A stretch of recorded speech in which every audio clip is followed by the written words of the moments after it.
Juan capítulo 7, verso 37. Esto es lo que está sucediendo allí. Dice el verso 37. En el último y gran día de la fiesta. ¿De cuál fiesta?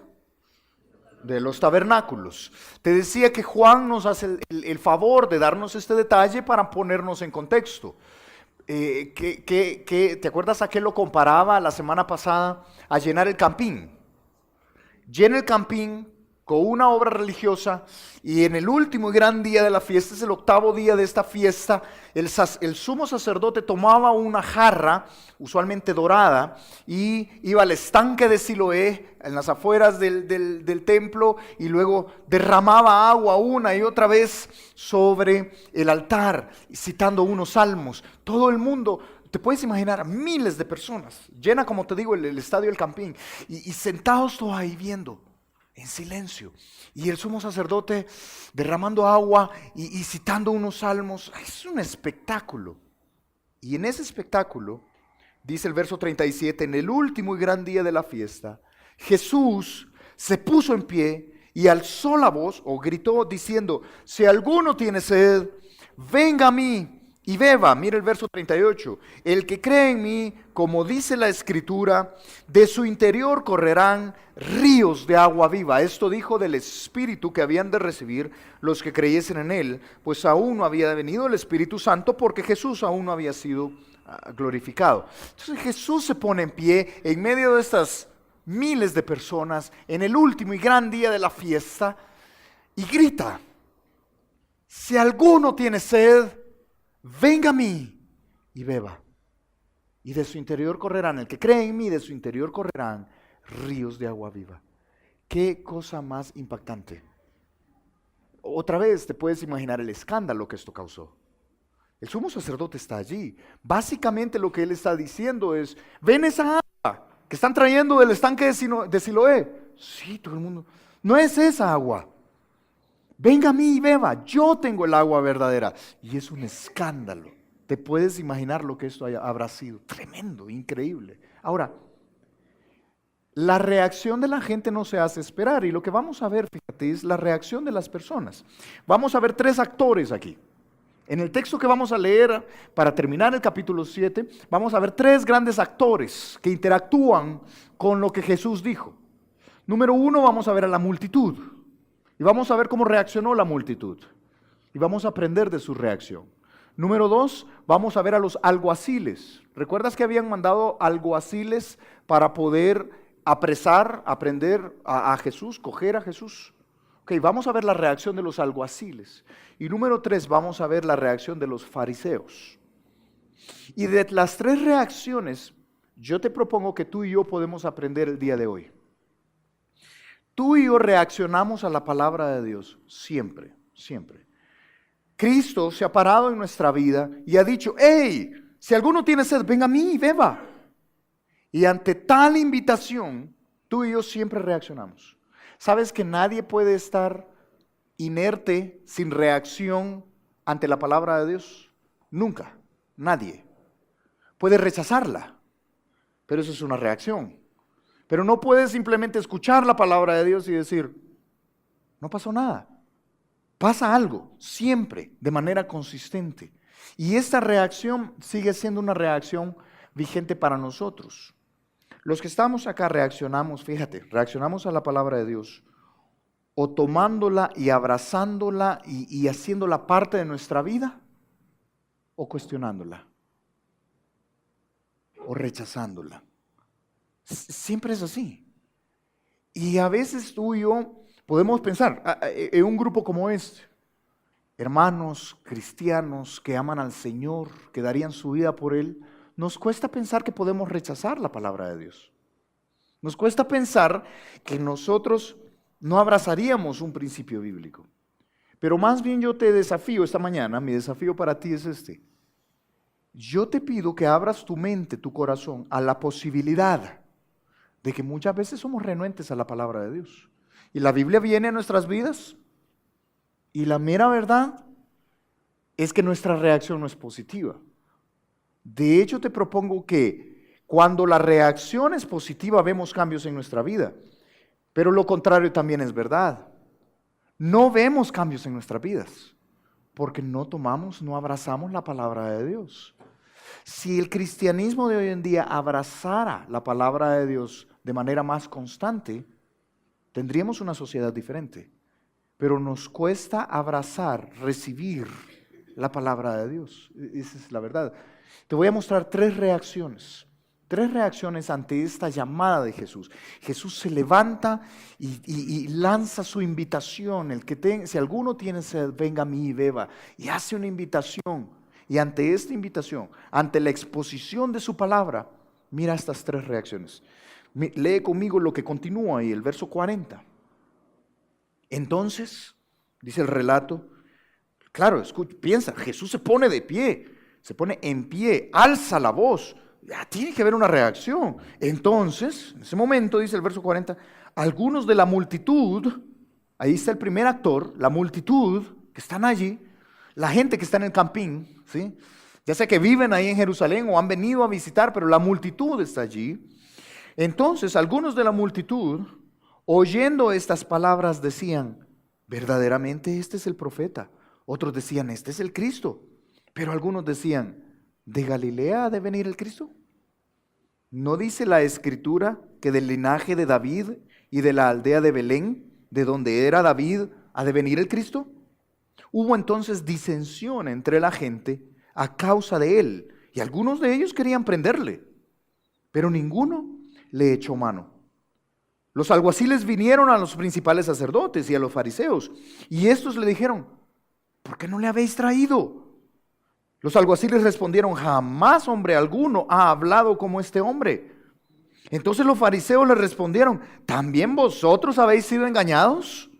¿Acaso ha creído en él alguno de los gobernantes o de los fariseos? Mas esta gente que no sabe la ley maldita es, les dijo Nicodemo, el que vino a él de noche, el cual era uno de ellos. ¿Juzga acaso nuestra ley a un hombre si primero no le oye y sabe lo que ha hecho? Respondieron y le dijeron, ¿eres tú también Galileo? Escudriña y ve que de Galilea nunca se ha levantado profeta. Cada uno se fue a su casa y Jesús se fue al monte de los olivos. Qué tremenda lo que está sucediendo acá. Piensa históricamente. Jesús se levanta, da su invitación y la gente reacciona. Lo mismo sigue sucediendo el día de hoy. La palabra de Dios es expuesta. Jesús hace invitaciones claras a tu vida. Y tú y yo reaccionamos ante la palabra. Ahora, ¿cómo reaccionas ante la palabra? Pregúntate esto, ¿cómo reaccionas ante la palabra? Bueno, mira la reacción de la multitud, aprendamos de la multitud. ¿Cómo reacciona la multitud? En primer lugar, mira, al oír su palabra, podemos conocer y no creer. Es la reacción de la multitud. ¿Sabes qué es lo tremendo que vemos de la multitud? La multitud sabe. La multitud conoce. Tanto que cita la Escritura. Mira el dilema que hay ahí, verso 40. Entonces algunos de la multitud, oyendo las palabras, ¿cuáles palabras? Estas palabras, ¿cuáles? Si alguno tiene sed, venga a mí y beba. El que cree en mí, de su interior correrán ríos de agua viva. Escucha estas palabras. Y algunos decían, verdaderamente este es el profeta. ¿Qué quiere decir el profeta? No es un profeta, es el profeta. Es aquel profeta prometido allá en Deuteronomio, que Moisés dijo, vendrá después de mí un profeta que será mayor que yo, el profeta. Este es el profeta. Ok, sígueme. La gente está citando Deuteronomio en este momento. Este es el profeta, aquel profeta prometido. Pero no solo esto, otros decían, verso 41, otros decían, este es, ¿qué dice? Verso 41, lee tu Biblia. Otros decían, este es el Cristo. ¿Qué significa el Cristo? El Mesías, el ungido de Dios, el enviado de Dios. Otros decían, este es el que viene a libertar a nuestro pueblo. ¿Sabes que están citando todo el Antiguo Testamento que hablaba sobre el ungido, el Mesías, el Cristo, el libertador? La gente conocía. Pero algunos decían, ¿de Galilea ha de venir el Cristo? No dice, ¿qué dice el verso 42? No dice la Escritura. Están citando. De hecho, están citando Miqueas capítulo 5, verso 2. O sea, conocen la Escritura. No dice la Escritura que del linaje de David y de la aldea de Belén, de donde era David, ha de venir el Cristo, y hubo una gran disensión entre ellos, tanto que algunos querían prenderle. Hay conocimiento. No sé si estás de acuerdo. La multitud conoce. La multitud conoce de dónde va a venir el Cristo. ¿El Cristo habría de venir de Galilea? No. ¿De dónde tenía que venir Cristo? De Belén. De Belén, efectivamente. Entonces, ¿cómo es que este viene de Galilea? ¿Cuál es la respuesta a eso, estudiosos de la Biblia? Que Jesús es de Belén. Ese es el punto. Pero ellos no dan el siguiente paso. Yo quiero que entiendas. Cuestionan, saben, pero no preguntan. No llegan y dicen, ¿y él es de Belén o es de Galilea? Porque la Biblia dice que debería de ser de Belén. ¿Te puedes imaginar si solo hubieran dado ese siguiente paso? La siguiente respuesta hubiera sido, él es de Belén. Wow, él es el Mesías. Pero no dieron ese siguiente paso. ¿Sabes por qué? Porque conocimiento no es igual a fe. Yo quiero que entiendas ese axioma. Conocimiento no es igual a fe. La fe requiere conocimiento. Pero el conocimiento en sí mismo no es igual a fe. Es posible tener conocimiento sin tener fe. Aunque no es posible tener fe sin conocimiento. ¿Sí me sigues? Si yo no conozco lo que la Biblia dice, ¿qué voy a creer? A saber, voy a creer cualquier cosa. La fe requiere conocimiento. ¿Sí? Pero que tengas conocimiento no implica que tienes fe. Alguien puede, hermano, yo recibí a Cristo un domingo 2 de julio de 1989, a las 7 de la noche. Yo tenía 10 años en ese momento, ya puedes calcular mi edad, ¿verdad? Y he estado en el cristianismo, he estado caminando con el Señor ya por muchos años, casi 30 años, ¿cuántos salen? 27 años, ¿sí? Y han sido muchos años de caminar con el Señor. Ha sido una bendición y he podido ver a través de todos estos años, desde que soy un niño, he podido ver cómo muchísima gente ha estado por años en las iglesias y se llena de conocimiento. Y viene la prueba y no tienen fe. Entonces he aprendido algo. Esto es pura experiencia personal. Que alguien me diga, hermano, yo tengo 25 años de caminar con el Señor. Para mí eso no implica nada, nada. Qué bueno que tienes 25 años. La pregunta es, ¿qué tanto le crees al Señor? No sé si ves, esta gente tiene conocimiento. Te citó ahí mismo Deuteronomio, citó Isaías 53, hablando del Mesías, y citó, o Isaías 41, si quieres ver, del siervo del Señor, citó Miqueas capítulo 5, y querían prenderle, estaban dudando, porque conocimiento no es igual a fe. Y sabes, en una iglesia como la nuestra, ese es un riesgo grande. En la vida cristiana hay dos grandes riesgos. Uno es no conocer, y ser haragán para conocer. Eso es un riesgo grande. ¿Recuerdas estos pasajes que dice, mi pueblo pereció porque le faltó conocimiento? Eso es así. La ignorancia nunca es espiritual, hermano. No espiritualices la ignorancia. Si puedes educarte, edúcate tanto como te sea posible. Si quieres conocer a Dios, coge tu Biblia y estúdiala. Así es como funciona. Entonces no me espiritualices la ignorancia. No, yo no estudio la Biblia, pero el Señor a mí me habla. No, eso no funciona así. No me espiritualices la ignorancia. Pero al mismo tiempo, en una iglesia como la nuestra, tenemos otro tipo de riesgo. Es que podemos llenarnos de conocimiento y no creerle a Dios.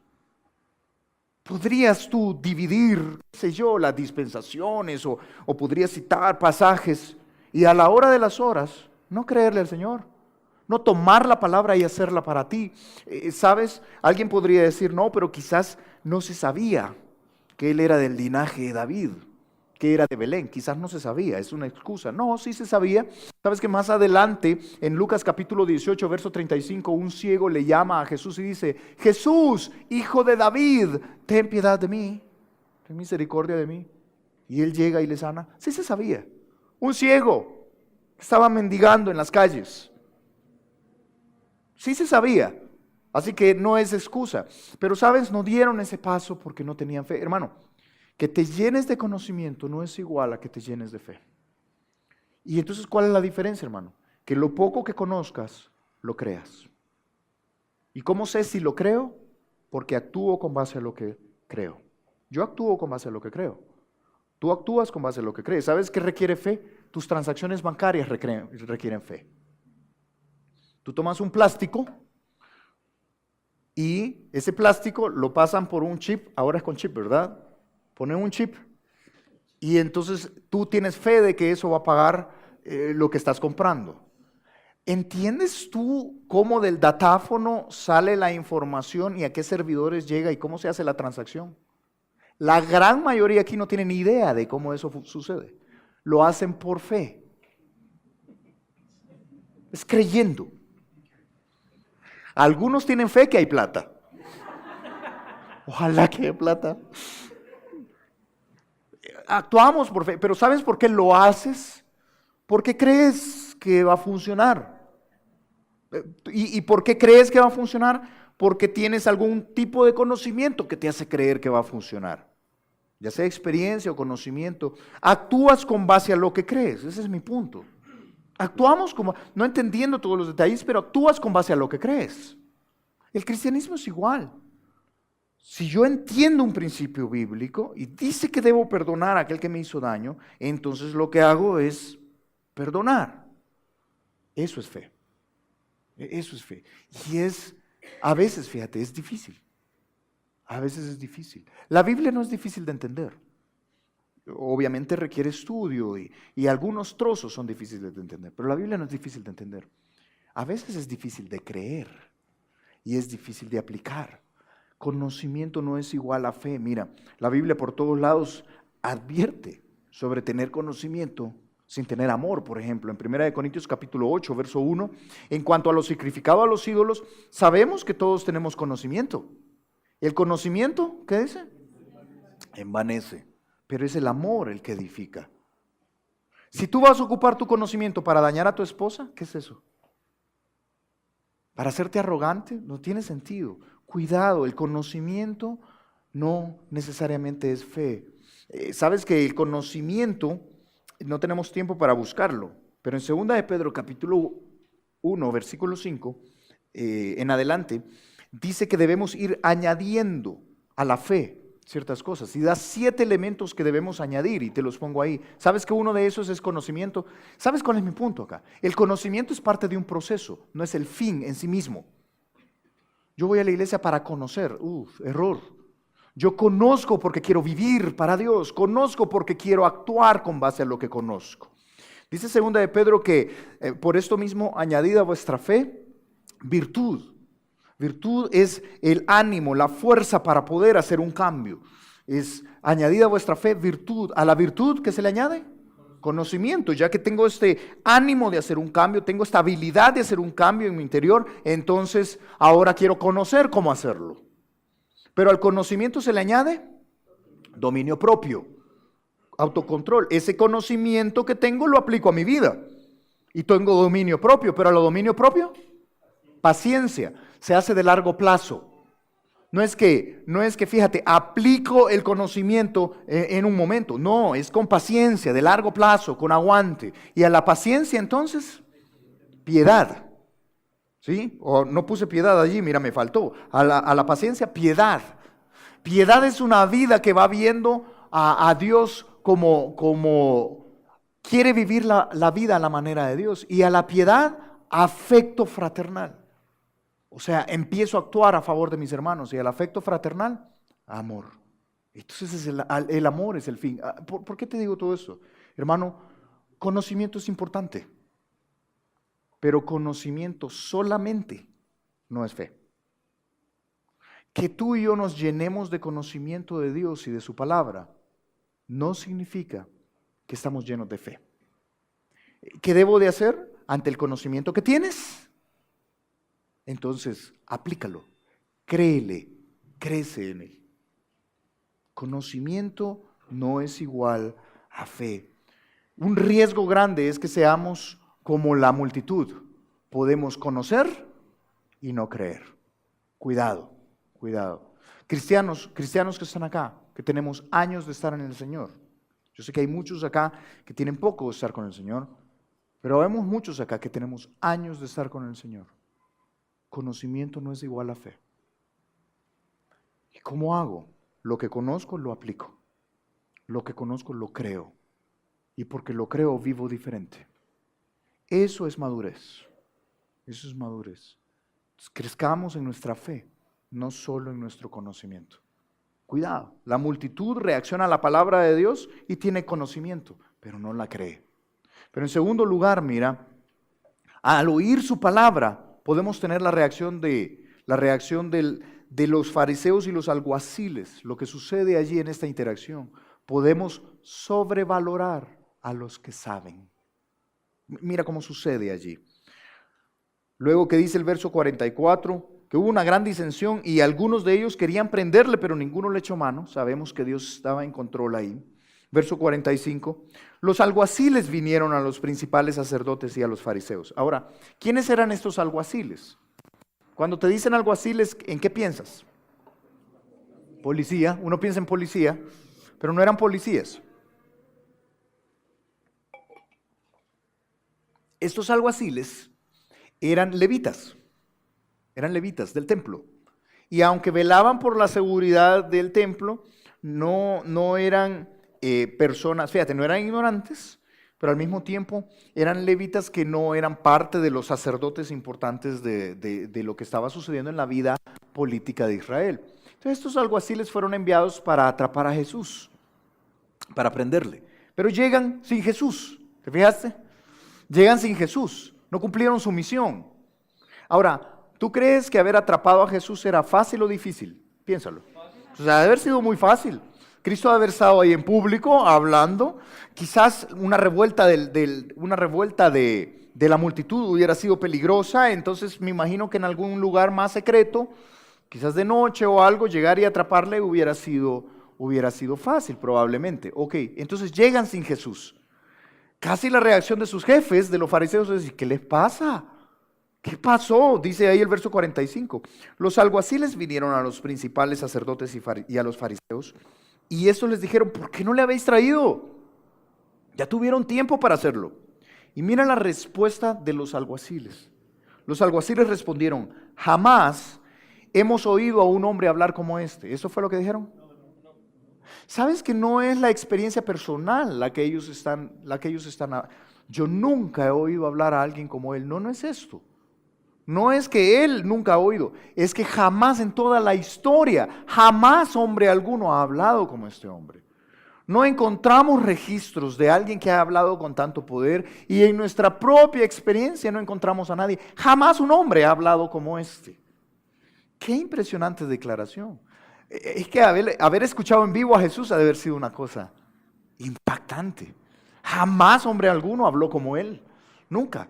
Y ha de haber sido emocionante, emocional, pero al mismo tiempo racional, desafiante. Ha de haber sido una cosa increíble, increíble. Y estos hombres llegan impactados. ¿Sabes cuál es la reacción de los fariseos ante el anuncio de los alguaciles? Es menosprecio, es persecución y menosprecio. Mira cómo lo dicen. Entonces los fariseos les respondieron, ¿también vosotros habéis sido engañados? ¿Acaso? Y fíjate cuál es el parámetro que deben tomar como oficial.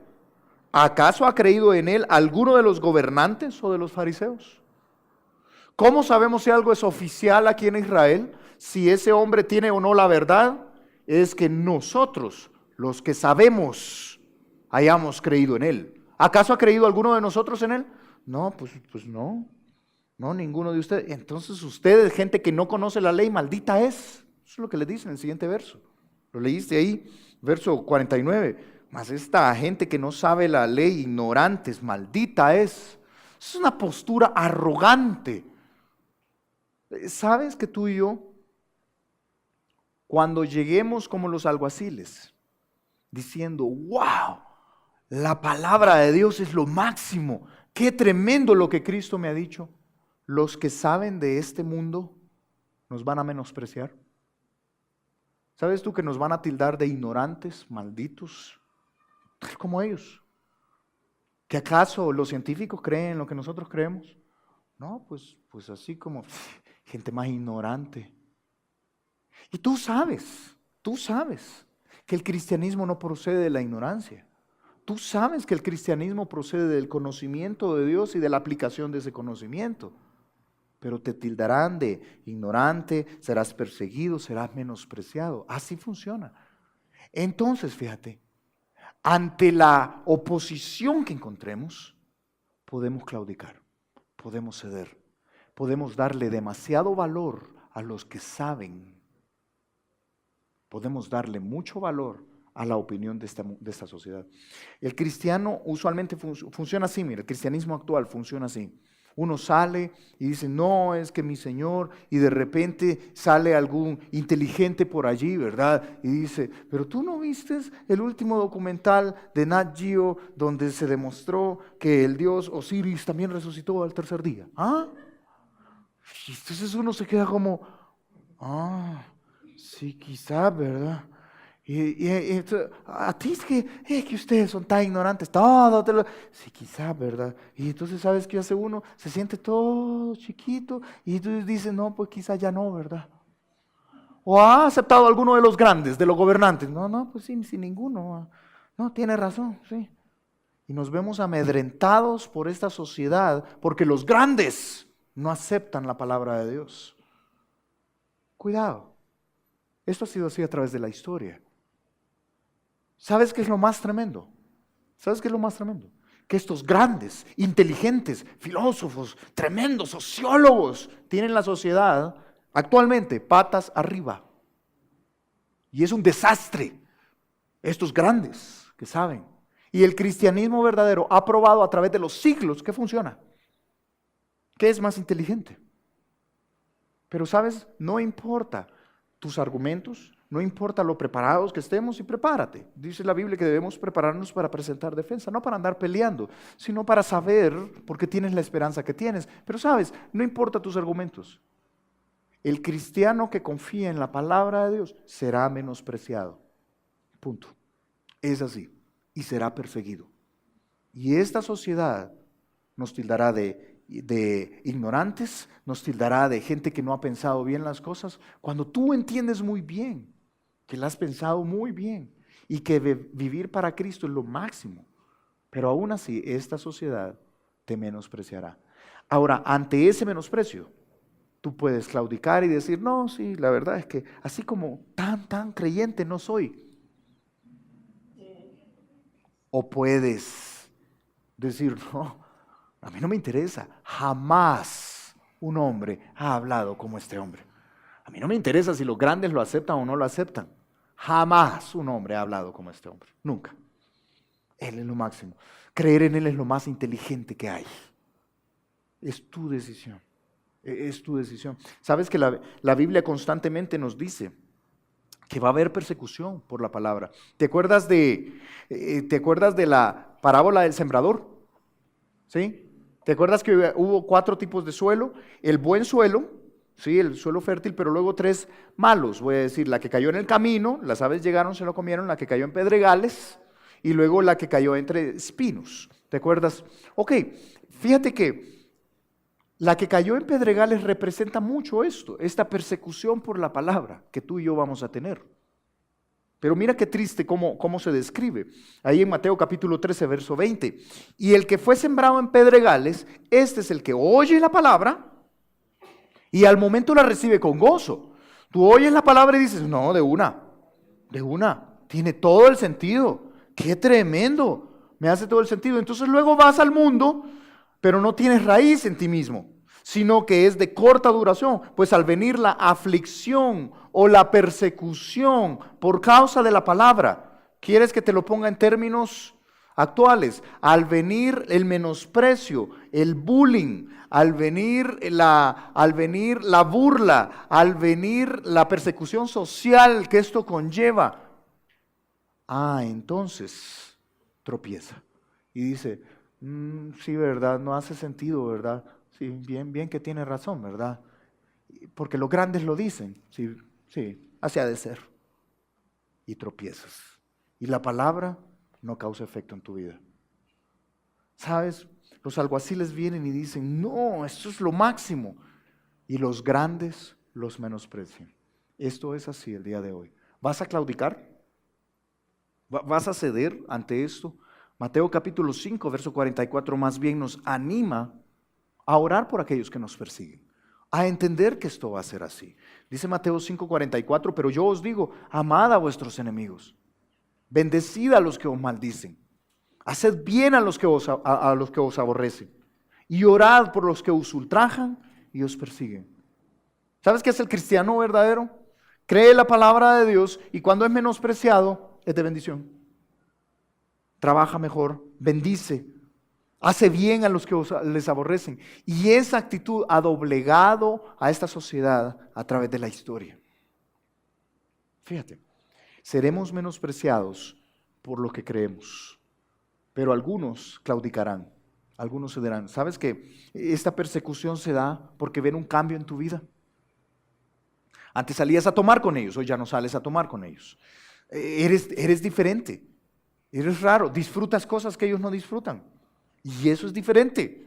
Primera de Pedro capítulo 4, verso 3 dice, baste ya el tiempo pasado para haber hecho lo que agrada a los gentiles andando en lascivias, concupiscencias. Esa era nuestra vida antes, embriagueces, orgías, disipación y abominables idolatrías. Vivíamos sin Dios, pero ¿sabes qué dice después?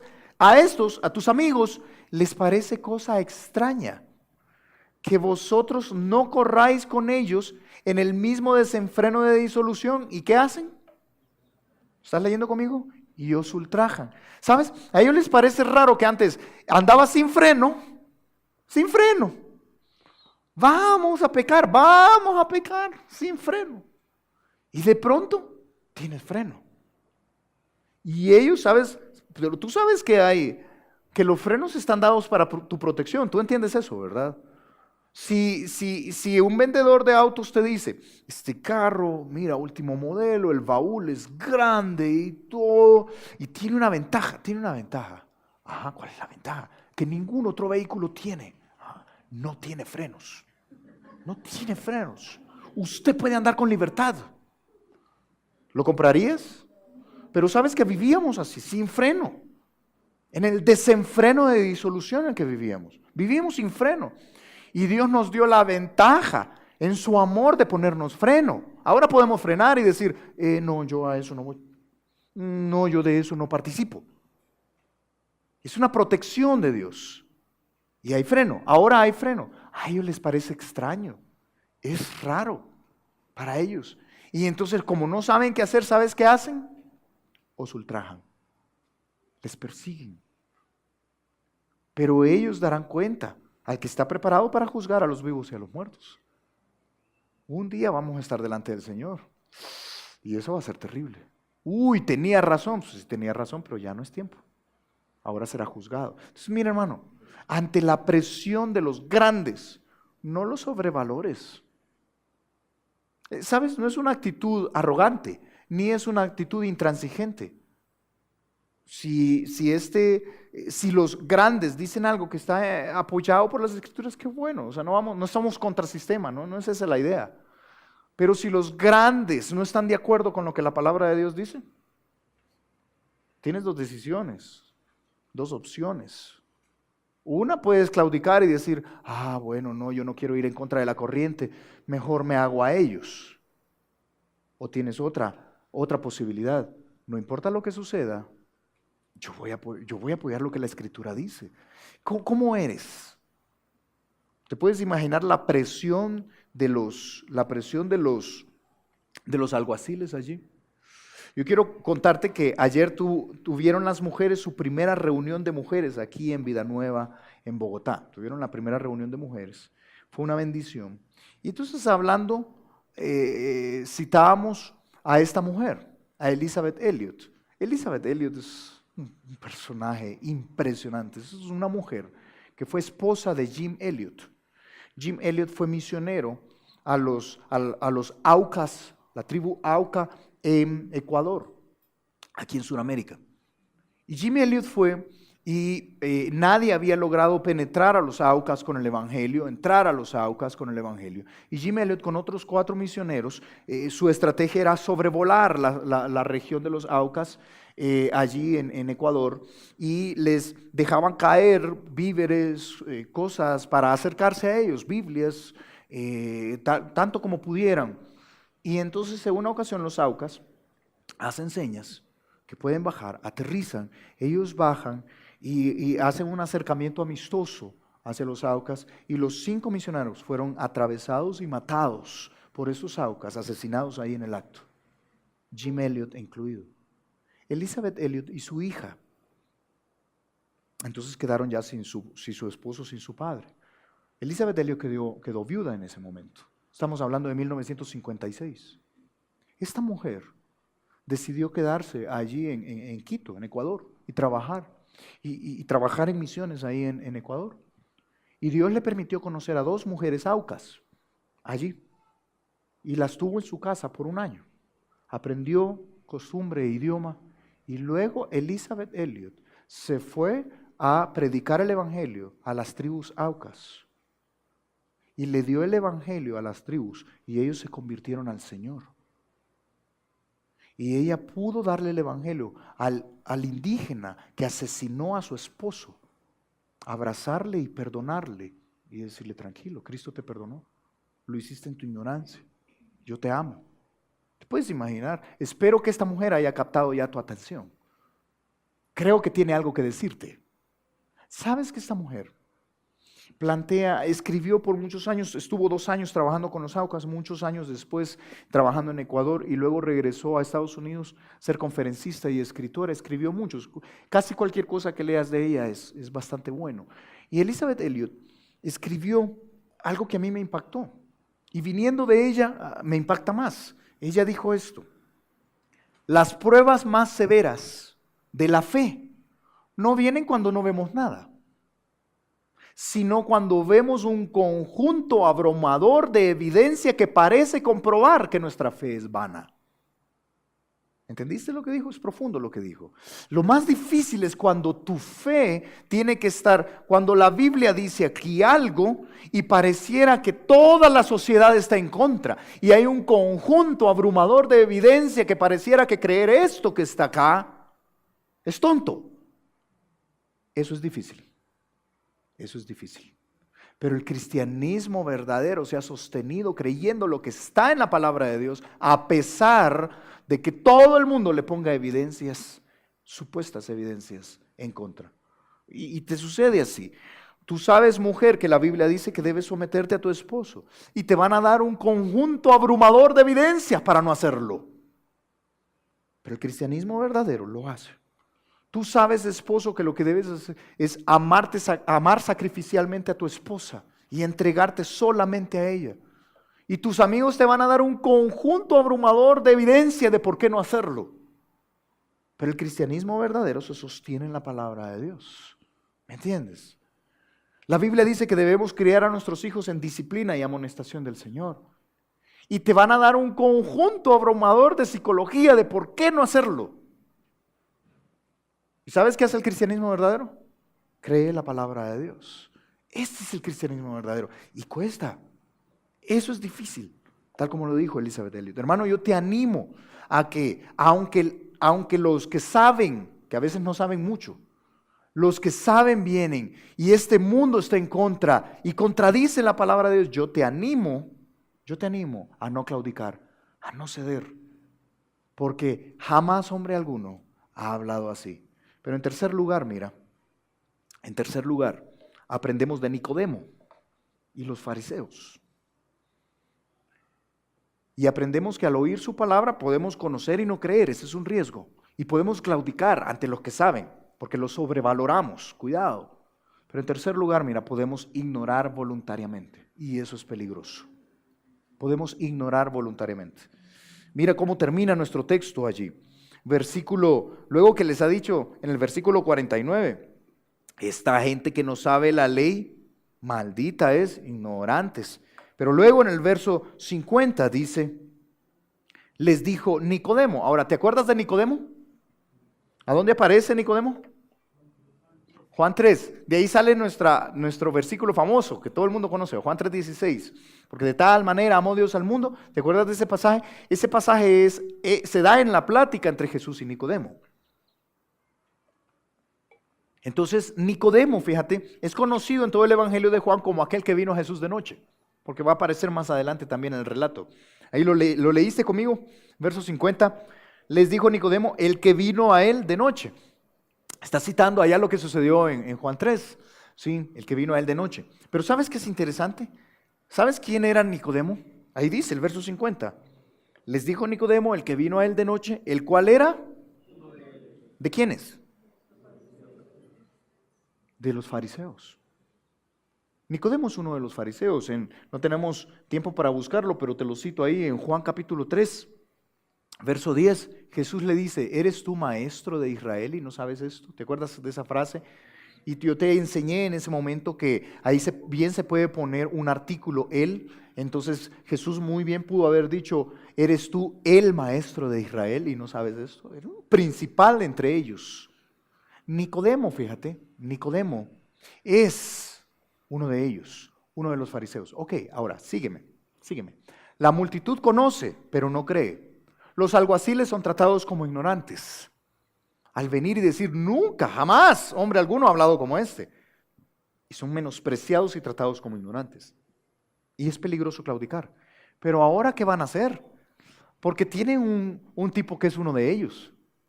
Ahora viene alguien que tiene el mismo peso y valor que ellos. No pueden menospreciarlo porque, en el sentido de que tú qué me vas a enseñar, porque puede enseñar. No pueden decir, tú eres un ignorante, esta gente que no conoce la ley, maldita es. No pueden decir eso porque él sí conoce la ley. Es uno de los fariseos principales. ¿Y hoy qué van a decir? Y lo que deciden hacer los fariseos, fíjate, es ignorar voluntariamente.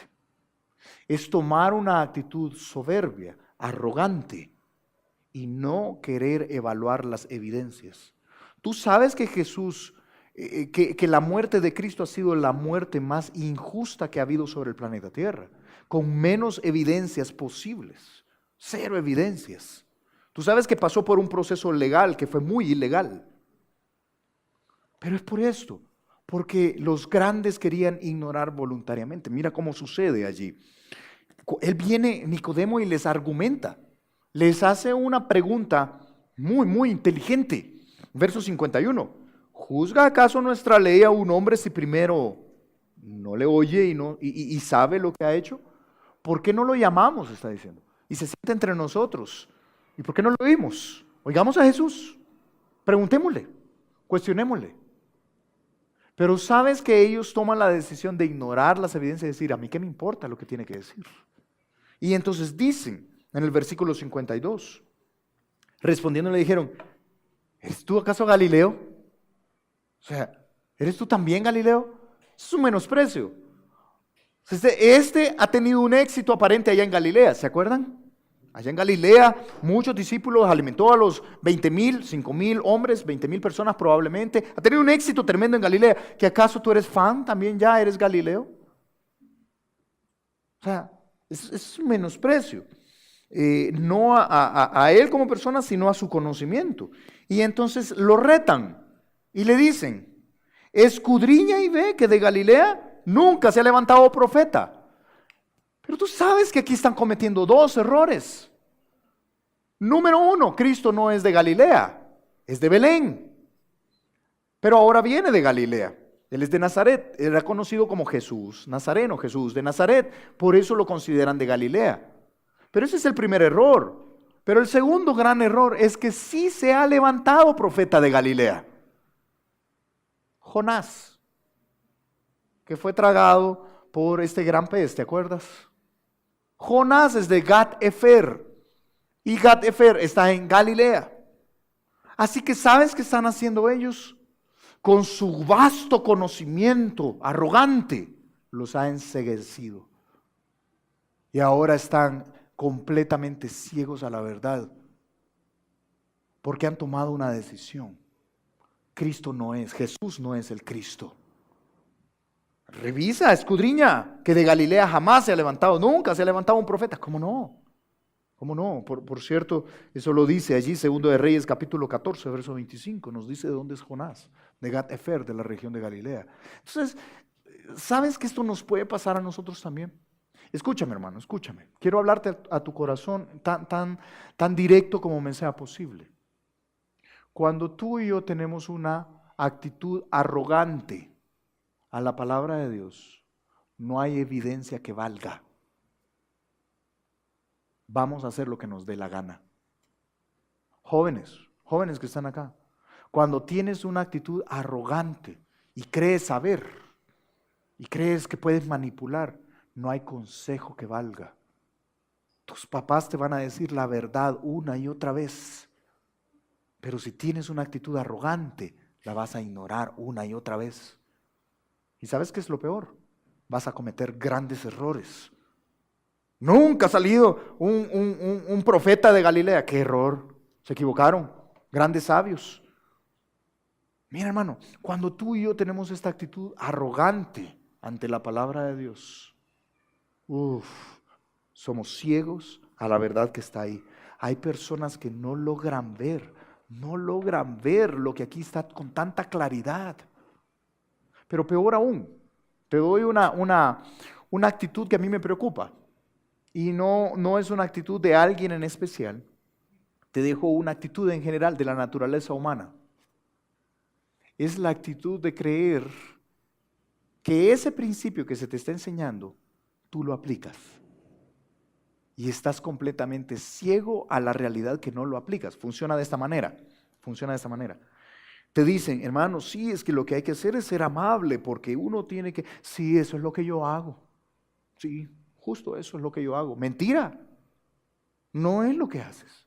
Sí, es que lo que la Biblia nos enseña acá, o estás oyendo una prédica o algo, lo que la Biblia nos enseña acá es que debes perdonar. Sí, justo, yo así digo que hay que perdonar. Y gran resentimiento que tienes. No sé si ves. O la Biblia dice este principio, sí, así digo yo, justo lo que yo digo, justo, sí. Qué bárbaro, pensamos igual. Y estamos ciegos a la realidad de que no somos así, de que no estamos aplicando esos principios, pero estamos ensoberbecidos creyendo que sí. ¿Sabes que la gran mayoría de esposos creemos que somos buenos esposos? Y que la gran mayoría de esposas acá creen ustedes, ¿verdad? Que son buenas esposas. ¿Sabes que un maestro me enseñó a mí? Algo que no necesariamente tienes que estar de acuerdo, pero fue algo que me guió a través de los años a mí, cuando yo trabajaba en el mundo real. Y es que él decía, yo no creo, decía este maestro de recursos humanos, yo no creo, decía él, en las autoevaluaciones. Yo no creo en las autoevaluaciones. Yo creo que debe de haber otra forma de evaluar. Creo en la rendición de cuentas, decía él, pero yo no creo en las autoevaluaciones. Tenemos expertos en recursos humanos, nos podrían decir, ¿verdad? Pero sí decía él, yo no creo en las autoevaluaciones. Cuando a mí me dan, dice él, una autoevaluación, yo me pongo excelente siempre. Porque yo me considero excelente. Así decía mi maestro. Entonces decía, ¿cómo ha elaborado su trabajo del 1 al 10? 10. 10. Yo lo he hecho 10. ¿Cómo se considera usted en puntualidad? 9. ¿Alguna vez habré llegado tarde? 9. ¿Cómo considera usted su relación con otro? 10. Una bendición tenerme cerca. ¿Sabes que así pensamos en general los seres humanos? Lo que pasa es que no hablamos así, pero en general así pensamos. En general pensamos que estamos bien.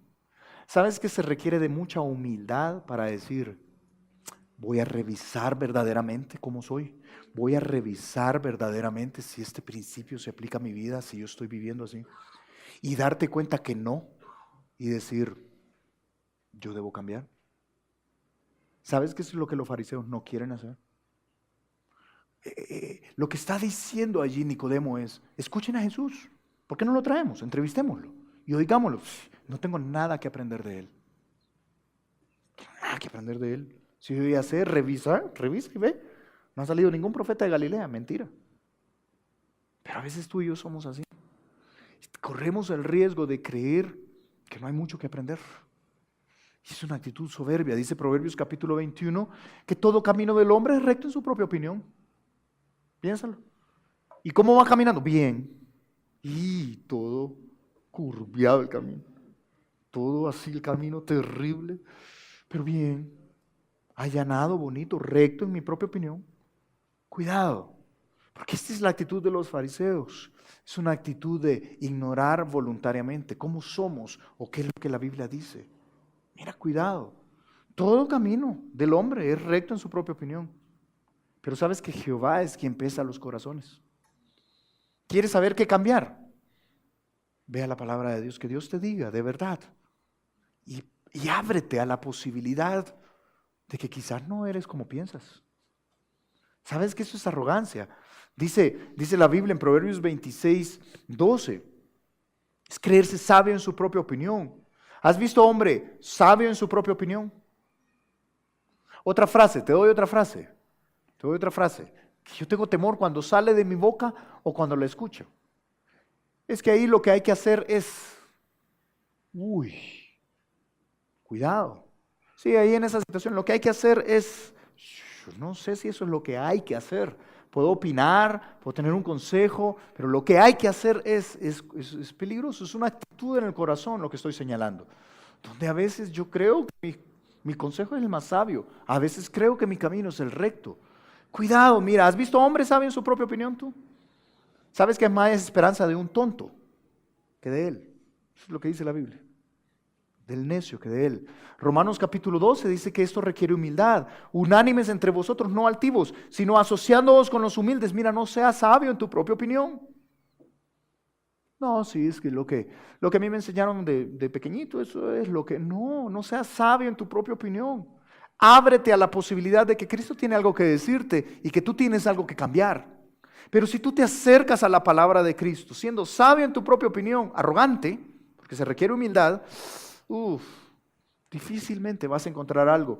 Dice la Biblia, entonces, ¿qué hay que hacer? Proverbios capítulo 3, verso 5. Es confiar de Jehová, es fíate de Jehová de todo tu corazón. No te apoyes en tu propia prudencia. Reconócelo, ubícalo en todos tus caminos y Él enderezará tus veredas. No seas sabio en tu propia opinión.